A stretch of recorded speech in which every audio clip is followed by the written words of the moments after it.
mas eu fiz de 2006 a 2009. Porque, na verdade, eu tinha feito antes, eu fui expulso do seminário, aí demorei anos para voltar. Você foi expulso porque você não queria seguir a linha confessional? Não era nem isso. Era porque assim, eu queria. Eu questionava por que não admitiam, na linha confessional, a multiplicidade de ideias. Esse é o problema. Mas eu vou tocar nas fronteiras da teologia confessional e vou falar que eu estou buscando quem pensa diferente justamente porque eu não me sinto muito à vontade com as fronteiras. E aí a gente tem um problema, porque quando você estuda realmente teologia, você descobre que você tem um leque enorme de opções em várias coisas. Então, eu lembro de um professor que dizia assim, quanto mais a gente estuda, mais a gente vê as possibilidades, e não o contrário. Às vezes a pessoa pensa, vou estudar teologia que eu vou saber o que é o certo. Quando é o contrário. Quanto mais a gente estuda, mais a gente sabe as possibilidades. A igreja que você está pastoreando uma igreja hoje? Eu comecei, quando eu voltei para o Rio, em Belo Horizonte, eu pastoreava uma comunidade pequenininha. Era numa favela? Não. Em Belo Horizonte, não. Em São Paulo, foi. Eu acho que eu te achei foi dentro de um grupo do Facebook da Teologia da Libertação. Eu acho que foi. Deve ter sido. Você deve ter emitido uma opinião e eu saí vasculhando a sua vida lá. Eu participo de vários grupos de Teologia da Libertação, Teologia de Missão Integral. Eu conheço a galera da Missão Integral no Brasil, eu conheço todo mundo, né? O Ed René, o Ziel Machado. Você tem contato deles, o WhatsApp, cara? Eu tenho contato com você compartilha comigo depois, porque tem alguns aí que é difícil pra caramba falar com eles. Você sabe o Ariovaldo Ramos? Sei. É um negro. Ele foi o primeiro a me falar assim, você nunca parou para pensar que Santo Agostinho era negro, cara? Exatamente.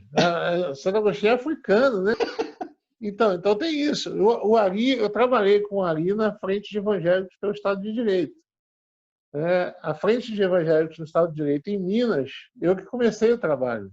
Cara, peraí, vou começar a gravar, porque senão a gente vai perder todas essas coisas interessantes aí.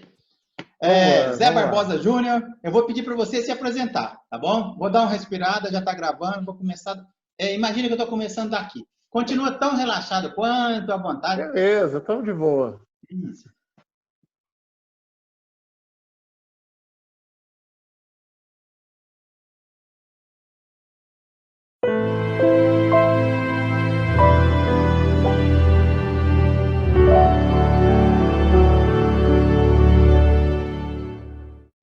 Ok, hoje eu vou conversar com Zé Barbosa Júnior. Acertei seu nome? Acertou. Zé Barbosa Júnior, teólogo. Ele esteve em São Paulo, numa comunidade, pastoreando uma comunidade. Daqui a pouco eu vou pedir para ele falar, mas antes eu queria que ele se apresentasse para a gente, para quem está nos assistindo. Por favor, Zé Barbosa. Opa, sou Zé Barbosa Júnior, sou de Teresópolis, Rio de Janeiro. Eu sou de tradição batista e tenho rodado aí já há muito tempo. Já pastoreei no Rio de Janeiro, pastoreei em São Paulo, em Belém do Pará, em Minas Gerais e agora estou de volta em Teresópolis. Então tem muita caminhada nesse meio. Também trabalho escrevendo artigos, provocações e tudo mais, e sempre dentro dessa caminhada de questionar esse status quo evangélico brasileiro conservador, fundamentalista, e tentando aproximar isso o máximo possível da realidade brasileira. Essa é talvez a minha maior missão, digamos assim, aproximar o evangelho dentro dessa realidade. Então, assim, existe lá e existe cá. Sim. Existe o que trai lá e existe o que trai aqui. Existe o promíscuo lá e existe o promíscuo aqui. Então, não é uma questão de gênero, existe não é uma questão amor de orientação. Aqui, desculpe, existe amor aqui, amor dado pela Exato. Graça, existe amor dado pela graça. Exato, exatamente, da mesma forma.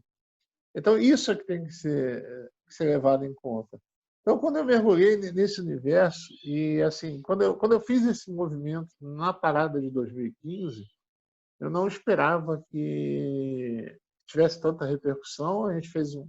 Não, foi uma coisa assim, meio que um grupo de amigos que resolveu fazer aquilo, né? Você foi lá para Eu, pedir eu dei, perdão? eu dei a ideia para um amigo meu, ele gostou, a gente chamou um grupo de amigos e foi. E aquilo teve uma repercussão e aquilo me abriu um universo, Demerval, que eu não esperava. Por quê? Porque em uma semana eu recebi 700 mensagens de jovens evangélicos LGBTs. Uhum. E falando assim, eu amo Jesus e eu sou assim. O que eu faço? E aí eu comecei a ouvir as pessoas. E isso foi mudando assim, tudo aquilo que eu tinha como ideias pré-estabelecidas e que eram preconceituosas, aquilo foi realmente me abrindo um universo e que me abriu para outras possibilidades, que, por exemplo, a questão do diálogo interreligioso, que eu também já O trabalhava. que você falaria para os pastores conservadores em relação a esse? Você encontrou Jesus no amor quando você pediu perdão para os homossexuais. O que você falaria sobre isso? Porque é uma experiência bonita, sabe? Eu vejo Sim, que você naquele momento foi tocado por Deus ao sim, pedir sim, perdão. sim. O que eu vejo é o seguinte, essa nossa arrogância, né? E aí isso tudo está interligado. Aquilo que a gente já falou da teologia, né? Primeiro, eu digo que só tem uma teologia certa, que é a minha. Depois eu digo que só existe uma forma. Aí que tá, eu já tenho o conteúdo. Agora eu digo que só existe também uma forma e que só existe um determinado grupo de pessoas que pode fazer, que é o que se parece comigo. Ou seja, eu vou reduzindo as possibilidades de tudo, porque quanto mais eu reduzo, mais eu consigo ter poder. Mais eu consigo, entendeu? Direcionar o negócio. Essa turma tem medo de abrir, porque quando a gente abre, a gente meio que perde o poder. Né? Porque a coisa foge do nosso controle. Entendeu? Foge totalmente, né, do controle, porque a gente começa a ter percepções e fala assim, poxa, mas então aquilo que eu acreditava não era bem isso, né? Não era bem aquilo, como é que é? E aí, por quê? Porque quando você questiona uma coisa, todas as outras passam a ser questionáveis. E para essa turma, o questionamento não é admissível, porque se eu conseguir questionar uma coisa, eu vou derrubar o prédio todo, porque esse prédio todo é frágil. Esse prédio todo onde eles estão, né, encastelados, esse castelo deles é de areia. Então, se você mexe uma peça, é o castelo de cartas. Se você tira uma carta, você derruba o prédio todo. E esse é o problema. Eles têm um prédio muito frágil. E eles sabem que é frágil. Então, eles têm medo de tocar nisso. Porque como é que eu vou tocar nisso? Como é que eu vou admitir que aquele rapaz que eu sempre condenei ao inferno, opa, peraí, ele é meu irmão em Cristo.